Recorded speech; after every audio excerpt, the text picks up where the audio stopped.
King's Disease 2, Nas. Now, I've heard you talk about it, and I've had the honor of sitting with you, and you talk about you and Tupac, and you and Angie having conversations about it, and just, that I think you guys crossed paths. It was in a Central Park at a concert or something. You've told that story a number of times. Bryant Park, yeah. Bryant Park, which you acknowledge in this record too. But I never heard you take it to looking at it through the lens, because I remember the video with Pac on the, I think it was Pac and Suge on the video when they was announcing we opening up the new chapter, Death Row. You remember that whole video announcement thing? Yeah.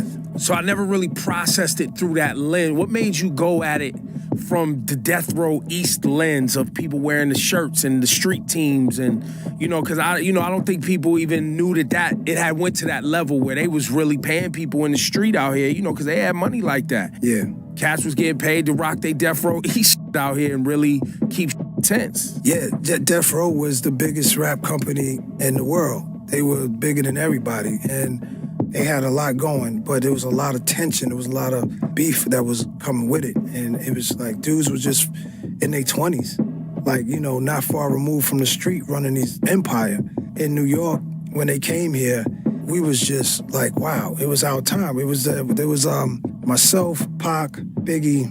I'm missing somebody else, who probably like the biggest artist in the rap game then. So I had to do my part, just by being there in New York. And, things jumped off at the Beacon Theater. I think, was it wherever, Radio City? It was the MTV Music Awards between my brother Jungle and Pac and Moose. Shout out to Moose. And it started from there, you know what I'm saying? I saw Pac backstage, and we had words, but it was just funny. It was like, do your thing, Jung. Yeah, right on cue. Yo, right on cue. Yo, what up, guys? He's in the building. Bro, chilling. What's happening, man? Yo, I was just telling him last time I saw you sticking me up for like 40 Summer Jam pass. Yeah, you was the greatest that day too.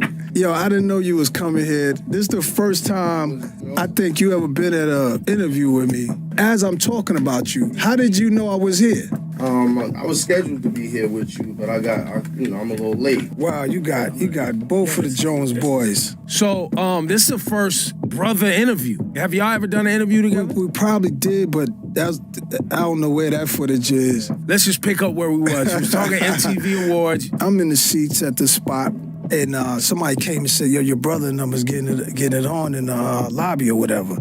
I got up and I went out there, but it was already squashed at that point. Yeah, so you was out there with the Outlaws and Pac. Shout out to the Outlaws, Edie, Napoleon. Yeah, you had to present an award or something, man. You was like, yo, I'll be right back, because we all couldn't go with you. So I went to get a drink. I was about 6. I was still a teenager and shit. I forgot how old I was, but I definitely wasn't 20 yet. I went to get a drink, and I saw this girl that looked lost. So I'm like, where you going? You know what I mean? She's like, I'm looking for my friends. I said, who? Death Row. I was like, what? When I see one of them, I'm going to take a chain. And she was laughing. I was trying to make her laugh to come get a drink with me, but I was on some Queensbridge Mob Deep shit. You know what I mean? It's like, yeah, Mob Deep in the house. I'm going to take a chain. And she was laughing, and then they came around for real. They started coming for real. And she said, here they come, and looking at me with the face. Why did you say Mob Deep? You was just mobbing? Nah, because on the song Hit 'Em Up, they made the song Hit 'Em Up already. You know what I mean? And they did Mob Deep on Hit 'Em Up. For sure. So she said, here they come now. And she gave me that look like, I know you're not going to do all that stuff you were saying. And when they was coming, I yelled it out. Yo, Mob Deep in the house, I will take a Death Row chain. And they was all looking, what? And then they got ready, but then they all left. They went to go get Tupac. They wasn't with Tupac. He was backstage doing the awards too. And they came right back with Pac. And he's looking like, who said that? And I was like, oh God. And I was with his guy Moose. And Moose was like, man, yo, I got you. I see everybody. They don't even know I'm with you. And he's like this karate expert from Queensbridge. This is before security guards and shit. So when he said that, I was like, all right, cool. Mob Deep, and I said it again. Mob Deep, what's up, Pac? Like, what's up? I'll take your chain right now. Well, you know what I mean? And then they surrounded me. Oh, what's up with you? All of this. And Death Row, we here to die. You don't know Death Row. They had razors in their hands, everything. They said we here to die? Gaddafi, the one with the braids going back, the light-skinned dude. Oh, yeah, rest in peace, Gaddafi. Rest in peace. Yeah. He said that. He said, I'm Death Row. I'm here to die, boy. I said, that's hard. That was when it got scary a little bit. That was the first time my heart was, I said, this is serious. Yeah. So, I got ready. I just got ready. Like, if they start jumping, I'm going to go crazy. Like, I'm not going to just let nobody do that. Now, was this just Jersey dudes, outlaw dudes? Or was this also, because in the song Death Row East, you specifically, Nas, talk about cats from Queens, from the city, rocking these Death Row East t-shirts. Well, you had in the park, the Death Row East thing was given to Eric B. and another solid individual out of Queens, Big D, and somebody else. You know who you are. I was surprised to see Eric was there in the park. This is not that incident. This is a separate incident. Yeah, when that incident happened, I was just like the Outlaws and a couple of Death Row guys. Yeah, it wasn't like 100 deep yet. You see how this is a story? This is even to this day, this is one song. I think we're gonna shoot a small documentary on this thing, because it's like, it's so much into this song. It's like, there needs to be like a little short film.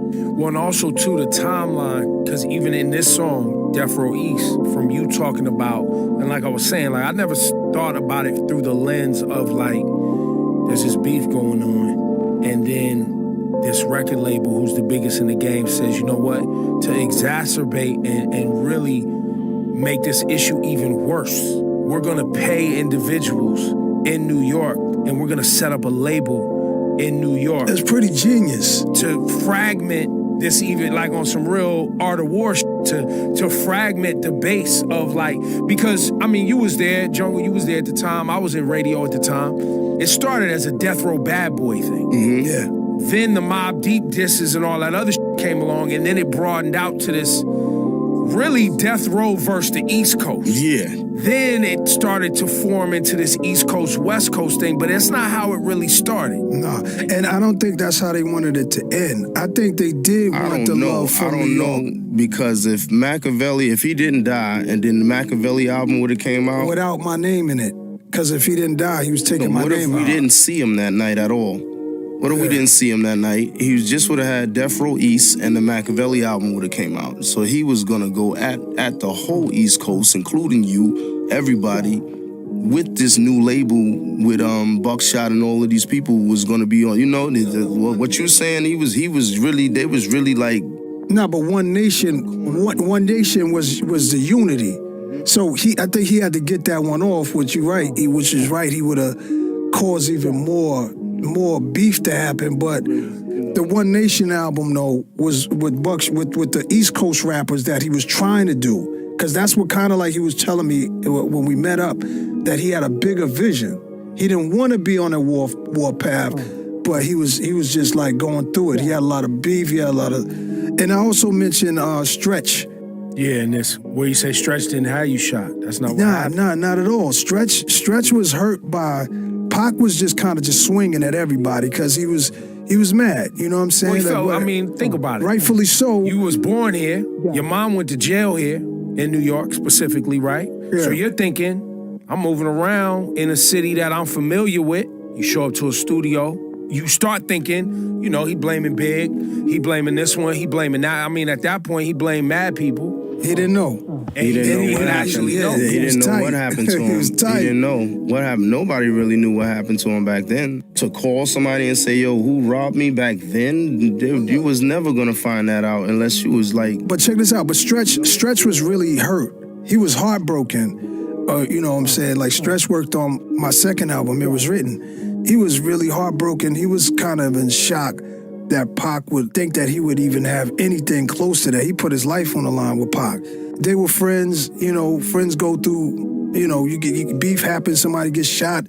There's a lot of confusion at the time. That's what made Pac, think everybody has something to do with it. Just a lot of confusion at that time. Well, then you got somebody like Suge Knight. All he cares about is, getting that money. And whoever got to go down for him to be at the top of the pile, he was going to do it. He was going to do it to anybody. Evidence suggests now when you look back at the story, Suge was, if you wasn't moving with him, you was moving against him. There was two choices, wasn't no in the middle. He was going to do that to be the boss of the game, to be the go-to guy, to be the guy that is the end-all, be-all of who gets to say what in hip-hop. I'm honored, man, to be sitting with you brothers, man. Let's play. We ain't played the record yet. Death Row East, it's off King's Disease 2.